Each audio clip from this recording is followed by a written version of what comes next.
you have some basic questions about finance, well, you might find the answers here. I recently teamed up with the Canadian Foundation for Economic Education in a series of seminars for newcomers to Canada, and the question and answer period was great. Check it out. I'm Anna Hilberry. Please like and subscribe to my YouTube channel.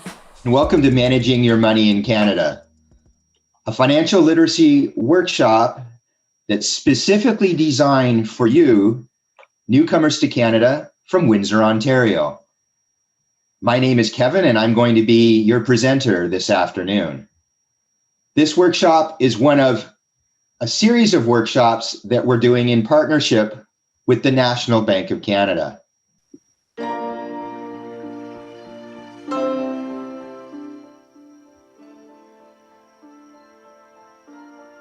Hello.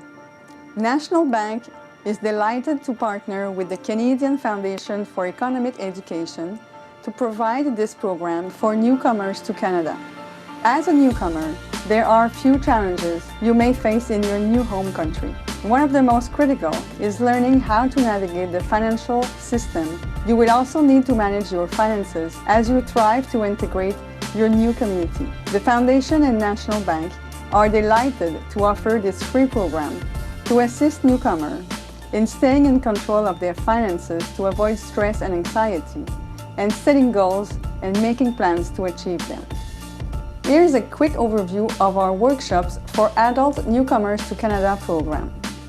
With the support of National Bank, the Foundation will be staging 150 in-person and virtual workshops for newcomers to Canada over the next 3 years. These workshops will be hosted by community organizations in every province across the country. These organizations already work with individuals to help them integrate into their new home country. The workshops will cover topics such as banking and saving transactions, as well as the use of credit, budgeting tools to reach a goal, how to start a small business, the decision-making around major purchases such as buying a car or home. The website Managing Your Money in Canada will also be a useful resource to assist newcomers in understanding the Canadian financial system. Financial matters and decisions are becoming more complex in our lives, especially the lives of newcomers. This program has been built to help you make your financial decision. We hope you will find this toolkit useful. Thank you.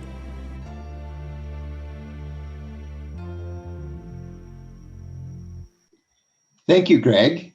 So again, my name is Kevin, and I'm your host for this afternoon's workshop.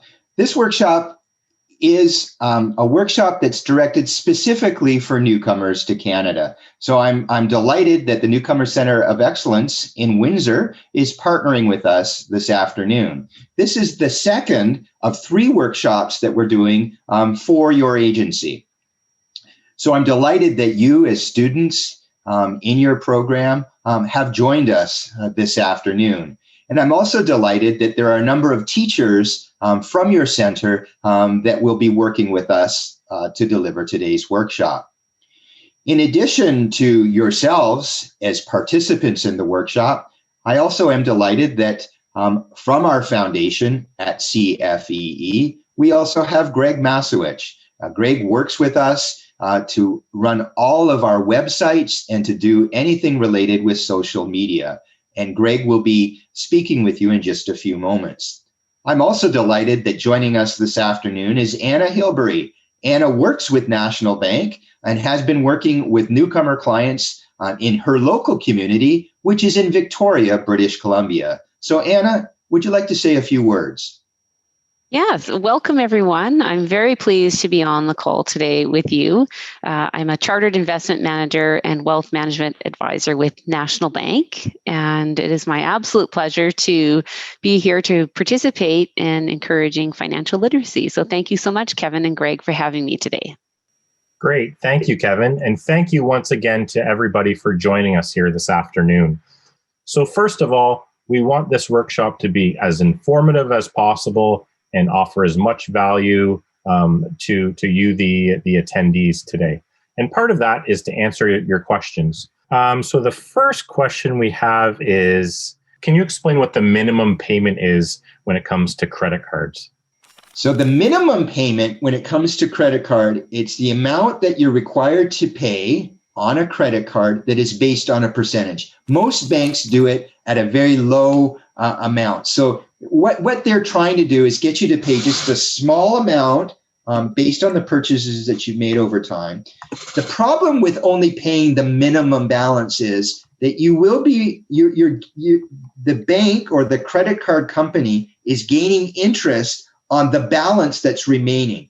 So if you only pay the minimum balance on a credit card, it will take you a long time to pay back the money that you borrowed. And remember, a credit card has the cost of borrowing is around 18 to 22%. So if you have 7 or 8 years to pay back $1,000, the amount that you'll pay back over time is going to be huge. It's going to be far more than the original amount that you borrowed. Anna, can you give me an example at National Bank? What is the minimum balance calculated for a credit card? Do you know what that is? No, unfortunately, I don't know that answer. But just to add to what you said, so credit cards are best for short-term purchases. Like Kevin was saying, because the interest rate is so high, if you are planning on borrowing money for a longer period of time, it's a much better option to go in and talk to your banker and see if there are other alternatives that are likely much cheaper. In addition, you should always try to pay more than the minimum. So even if you can't pay the total balance off, if you pay more than the minimum, I believe it gives you a better credit rating. And banks, even though they say they have a minimum, they actually want you to pay more than that. They don't tell you that, but it's a good idea to pay more than the minimum always if you can. So I'm going to give you a specific, so I just pulled out my credit card. Okay, so my credit card, I use my credit card all the time, and I pay the total amount every month. So that helps to, as Anna's mentioned, that helps to build my credit history. It also means that I can use the amount I would have normally had to pay for purchases on an ongoing basis. I can use it for other things, including my investments, where I might get a high rate of return.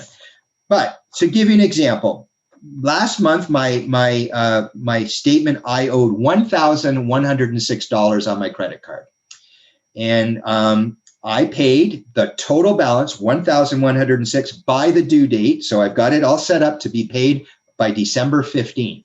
Now, if I did not pay the total balance and I only paid the minimum balance, the minimum that they required me to pay, let me just see here.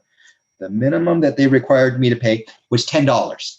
So I owed a little over $1,106. They only required me to pay $10. If I only paid the minimum, which was $10, it would have paid me. This is again the all of your bank statement or credit card statements will say that it would take me 9 years and 9 months to pay back that $1,000. So again, most banks and credit card companies want to make money off of you as a customer. So that's how they exist. They also need to cover the costs of their bad debts. So that's also included in that. So it's really important that you understand that if you use a credit card effectively by paying off the total balance, that means you can use the money for other things, but make sure you pay the statement off the day you get it. What a lot of people do is they'll make a purchase, and then at the end of every week, they'll pay off all the purchases that they made. That will help to establish your credit rating here in Canada, but also you can use the funds for other things. Thank you very much, both to Anna and Kevin, for those responses. The next question we have is, someone has asked, what does the Canada Deposit Insurance Corporation mean? So if you can maybe touch on what that's about. Great question. Okay, so do you, Anna, can you? Well, why don't you start and then I'll fill in. Okay, so Canada Deposit Insurance Corporation is it's an insurer. All of the banks must be a member. So what it does is it protects the amounts of deposits that each bank has, so that if the bank was to close, your savings would be guaranteed. You would get your savings back. up to those maximums that I mentioned. So the maximum is generally described as $100,000 per institution or account within the institution. Now, sometimes what will happen is within an institution like National Bank, you can have several different kinds of accounts and several different ways that you can make sure you don't exceed that maximum. Yeah, so just to add to that, just as an example, for a married couple, you could have, for example, $100,000 in an RSP in spouse number one's name, $100,000 in an RSP in spouse number two's name. And then if you had a joint account where both of you are listed as owners on the account, you could have another 100,000. Now, if you have $300,000 sitting in, GICs, it may be a good idea to shop around. As Kevin said in his presentation, it's always good idea to shop around to see what options are available. Because if you have $300,000, chances are you might be able to get, a better deal if you look around to the various institutions. So the other thing I would add there is that it's really important that you understand that when you have money and you've invested it, there are only certain ways that those investments are covered by deposit insurance. So, for example, we talked about savings accounts and we talked about GICs, or guaranteed investment certificates. If you have money in an RRSP or a mutual fund, it's likely that those funds are not going to be covered by a CDIC because there is a significant amount of risk in those kinds of investments. So a deposit insurance is if you think about it as amount that you have on deposit in a savings account or on deposit in a guaranteed investment certificate, that will help you to understand the difference versus other investments that may have higher rates of return, but greater risk. You can actually lose money in the stock market. You can lose money in certain equities and bonds. Actually, all equities and bonds, you can lose money. You can lose money in terms of property. So if there's that risk of losing money in those investments, it's likely that it's not covered in a deposit insurance corporation. That's why I like to think of it as it's money you have on deposit rather than invested in. On deposit means you're going to get your principal plus any interest that's accumulated because it's on deposit. Perfect. Thank you very much again, Kevin and Anna. The next question we have is, someone has asked, is income tax reduced when they get a mortgage? Anna, do you want to start with this one? Is income tax? No. So no, yes, I do want to start, but the answer is no. So unlike in the United States, for example, you can claim, interest paid on your mortgage against your income. And I must preface this by saying I'm not an accountant, so you should always go and talk to your accountant first. But my understanding is that in Canada, you cannot reduce your income by your mortgage payments in most circumstances. There are other ways you can reduce income. And I think Kevin alluded to some of those, such as in an RSP. If you have an investment loan, for example, you can deduct the interest from that.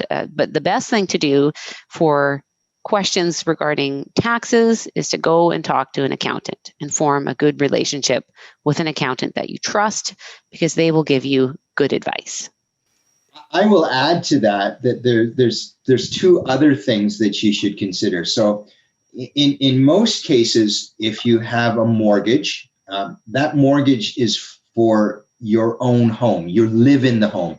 In Canada, they call it your principal residence. That means you own it so that it's a roof over your head.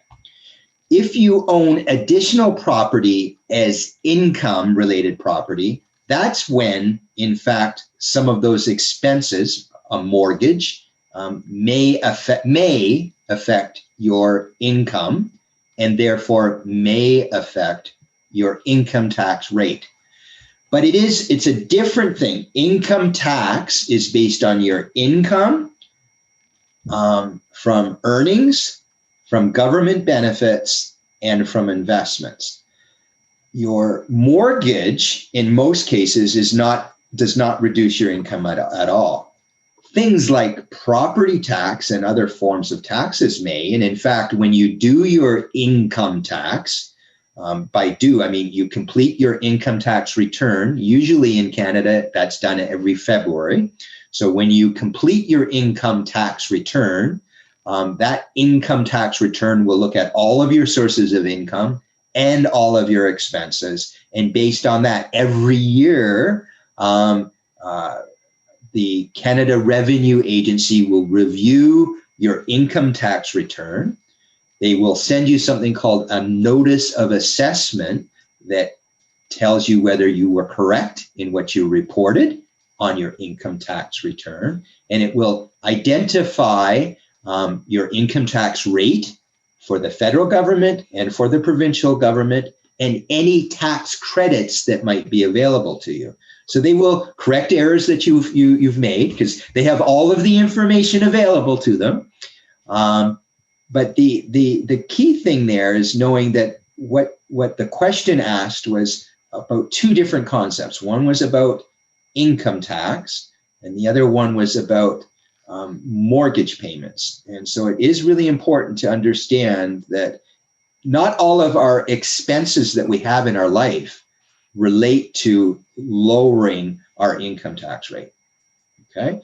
The second piece I'd just like to mention is that most agencies, like the Newcomer Centre of Excellence in Windsor, will work together with community partners to offer free income tax clinics to their clients. And it's really important to take advantage of those offered through the agency in Windsor, because they are very familiar with the situation of most newcomers, the income streams, particularly those that are related to government benefits that are being received by clients. And secondly, they are very aware of income tax rules and regulations as it relates to income or assets that may be from another country of origin. So that's really important information. And again, those income tax clinics offered by the agency in Windsor should give you really competent advice that's related to your circumstances. And as Anna mentioned, if your circumstances are very complex, maybe you have wealth from your country of origin, then those circumstances may be beyond what the free settlement agency tax clinic can provide. But that settlement tax clinic can refer you to the services of a reputable tax accountant who can help you to complete the returns that you're required to do by law here in Canada. And you're required to do it. Remember, not only do we have to concern ourselves about paying tax, but remember, as citizens of Canada, we get services that are paid for by filing taxes. So you as a newcomer to Canada are getting language services.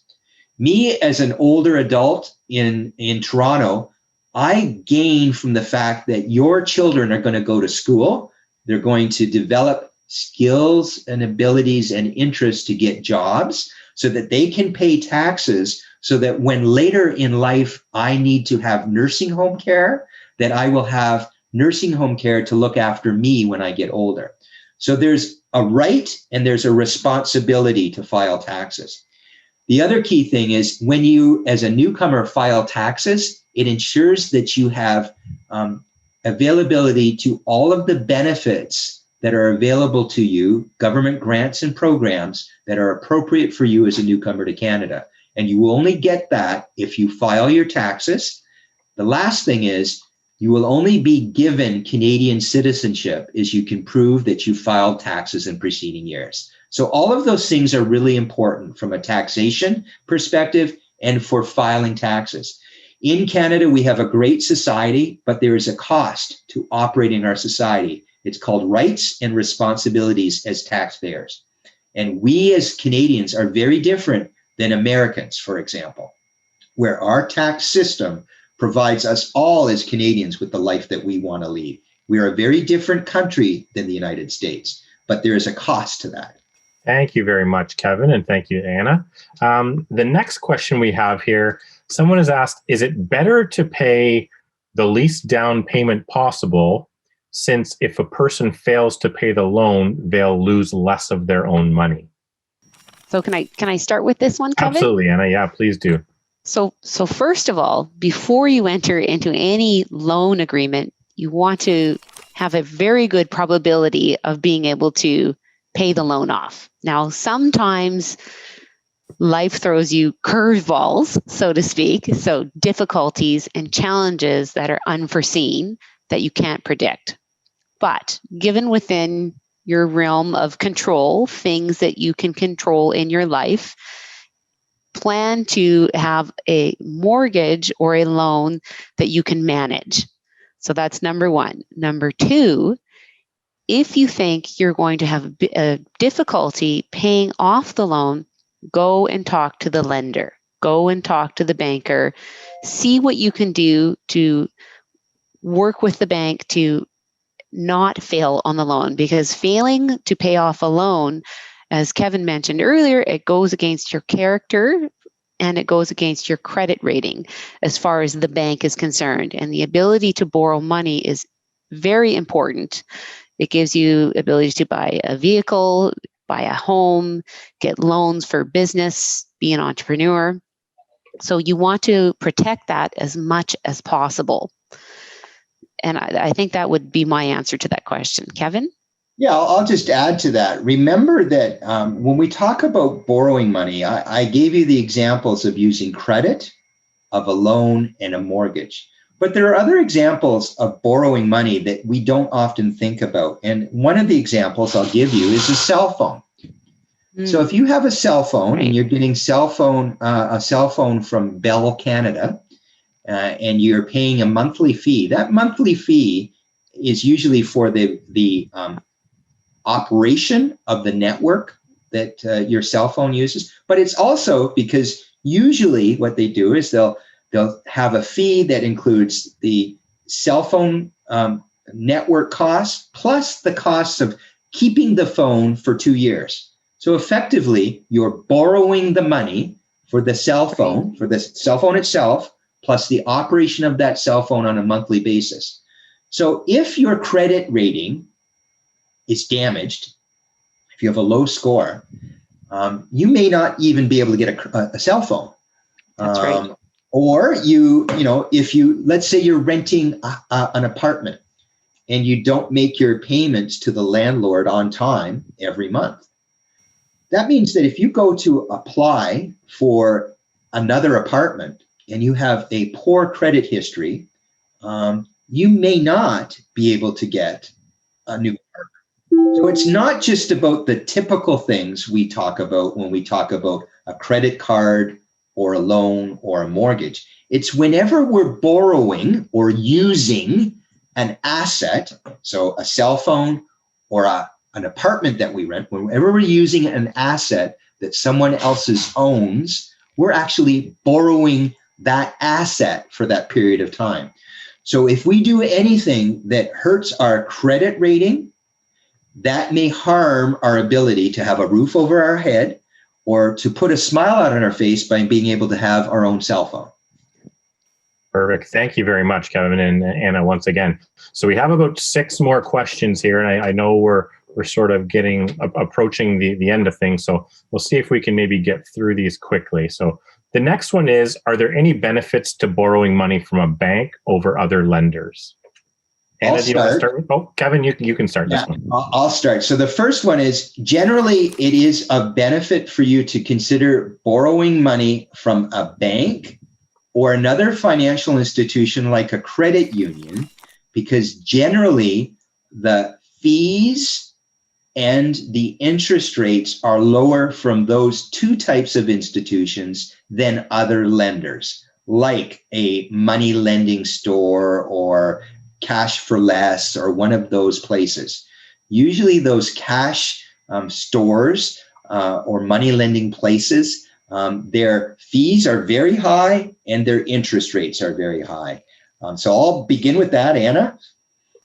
Yes. I think you've done a great job of answering that question. Let's move on to the next one if we can. All right. So we have a few questions around credit cards here. So maybe we'll do a few rapid fire credit cards questions. First off, is carrying a balance on my cards good for my credit score? I think I'll answer that. Generally, as Kevin mentioned earlier, if you can borrow the money and pay it off right away, that is the best thing for your credit card is borrowing the money and making the payment and paying it off right away. That will give you the highest level of credit score. So again, the decision you need to make is the cost of borrowing from a loan or other source of a lender, is it less than the credit card interest rate? That's sort of the first. I would say even before you get to that stage, you should be thinking, do I need to buy this thing on my credit card or not? Yeah. Or can I use savings instead? Because that's the again, 18% interest is a lot of interest. And, if you can make other choices, you may want to do that. Perfect. Thank you very much. So the next credit card question is it a good idea to use many credit cards to build a good credit score, or can I build a good credit score by just using a single card? That's, again, an excellent question. And the answer is I would recommend just using one. If you have more than one credit card, it just can become complicated. You risk missing a payment. You also, that the amount of debt or ability to borrow on each of those credit cards gets added to the total amount that you can borrow, period. And so it reduces the amount that you could borrow elsewhere. So if your goal is to build credit, it's just much easier just to use one. So if you're trying to get the best rate, again, shop around, talk to the bankers, shop around and try to find the best rate. But I would recommend just having one.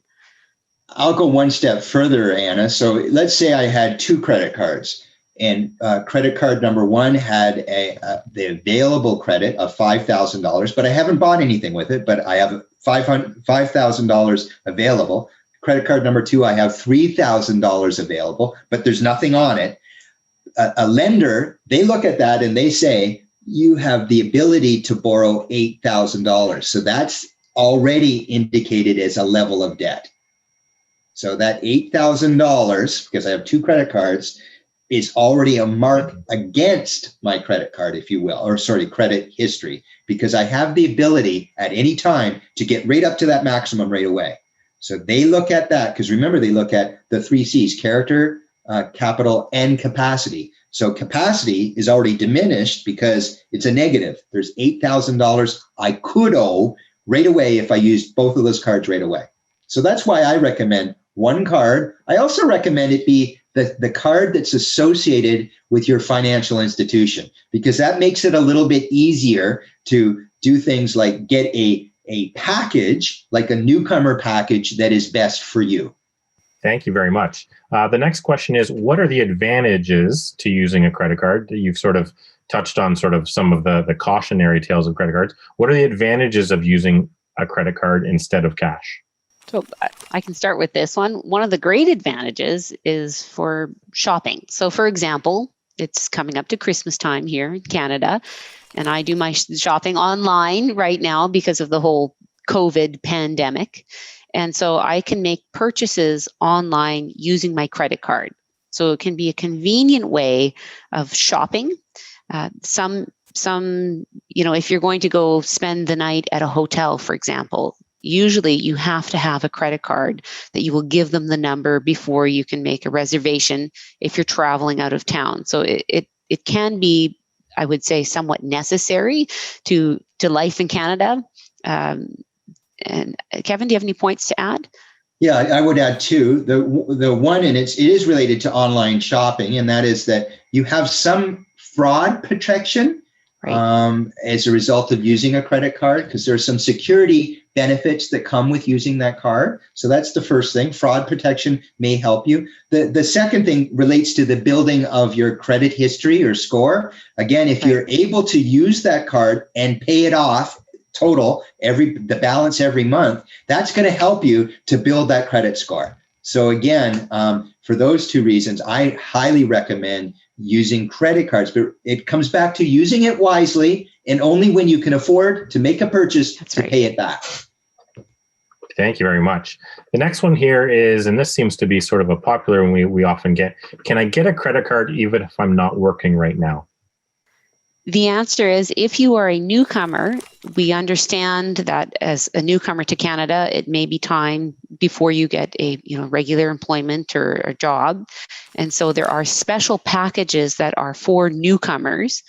And there are credit cards that are available. So for example, National Bank, my understanding is that there's an 80% approval rate for newcomers to Canada. But the best thing to do is, again, go in and talk to your banker. And as Kevin said earlier, form that relationship with someone that you trust at the bank, and they can help guide you as to the best decision, because every individual situation is, of course, unique.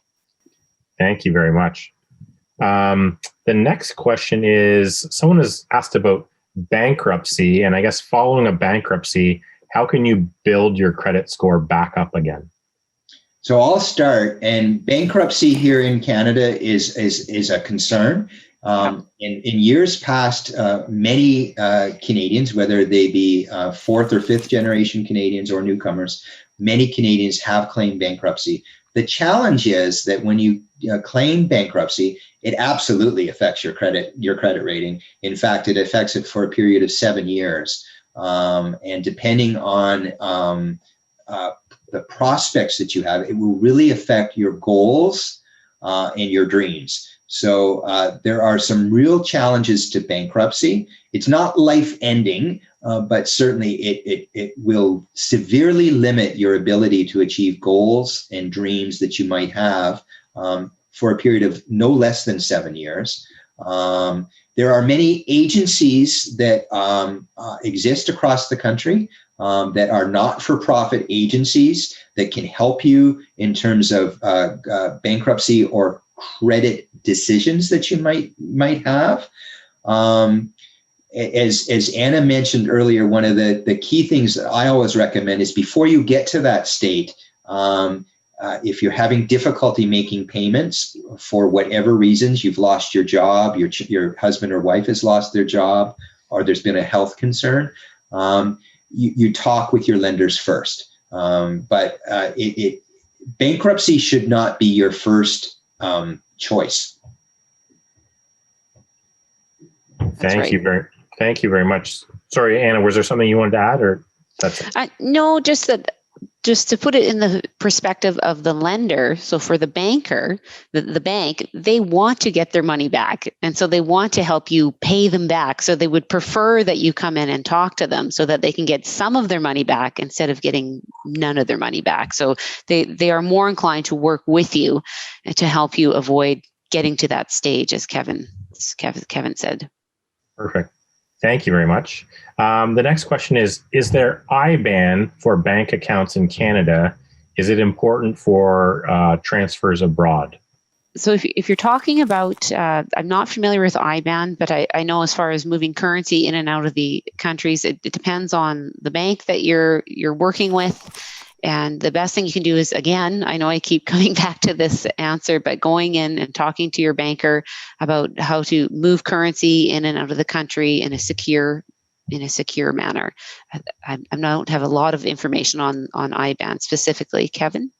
I would say the other thing. So one is about the safety and security of transfers. So that's that, and I agree with you, Anna. I would recommend that you speak with your local financial institution, your bank, before you use other money transfer services. I think that's important. I think the other thing to be aware of is that there are tax implications for moving currencies from one country to another country. So you need to be aware of the impact of moving large volumes of currency from one country to another, and it's usually based on tax treaty information. Canada Revenue Agency or Canada Border Services are the two authorities here in Canada that are responsible for financial transactions, but your local bank branch also should be able to provide advice about currency limitations and rules and regulations. Thank you very much. We'll just see if we can get maybe through one or two more quick ones here, and then I think we have to wrap up. This next one is someone's asked about online purchases. I know Anna spoke to that very quickly. They've said when they buy online, they have to give their credit card information, including their credit card number. Is that okay to give out online when shopping? Yeah, that's a great question. So you want to guard that information very carefully. So number one, because if you can, there is fraud that occurs online. And so the best thing to do is to go with a reputable institution. So a very large, well-known institution. You have a much higher likelihood of safety on that. And I think that would be my recommendation, is to very carefully consider who you're giving the credit card number to. Make sure you do your research. You research the company online. Look at it separately. You can look at reviews of the company. That would be my recommendation. I don't know, Kevin, is there a list somewhere of reputable companies to use? I'm not aware of a specific list. You could go to the Financial Consumer Agency of Canada, which is a government agency that's responsible for consumer decision-making around money. So Financial Consumer Agency of Canada does have information on internet fraud available. I would say that the best advice I would give is, if you're the one that's initiating the purchase, so if you're the one that's initiating the purchase, you're less likely to be at risk than if you're simply somebody's reached out to you and said, would you like to buy this? Give me your credit card number. I would never give my credit card number in that kind of an instance. I only give my credit card number if I'm buying from a vendor that I choose, the action was initiated by me, and if it's a vendor that I am familiar with. So that's the only time I give my credit card information online. Thank you. And this will be our last question. Someone has asked, are credit unions and money marts the same, or are they different? So they are very different. A credit union is owned by its members and usually is affiliated with a community like Windsor Family Credit Union, or perhaps employees of the Windsor Transit, for example, might have a credit union that's based on employees that work for Windsor Transit. So a credit union services the needs of the group. They set it up as a company and they are all members. A money store, or what was the name of the word? The Money Mart. Money Mart, all that is a commercial business, and they're only in business to get as much money as they can from you, from fees and from interest rates. And quite frankly, they are not a good source for either getting cash advances, for getting loans, or for cashing government checks. You're much better off going to a chartered bank or a credit union. I would not use money marts or anything like them. I agree. I would very much steer clear of money marts. The fees are so high, and I totally agree with what Kevin said. Try very hard not to go to the money marts, because they just will charge you horrendous fees, and it's a much better likelihood that you'll get a way better rate and a better relationship with a credit union or a bank.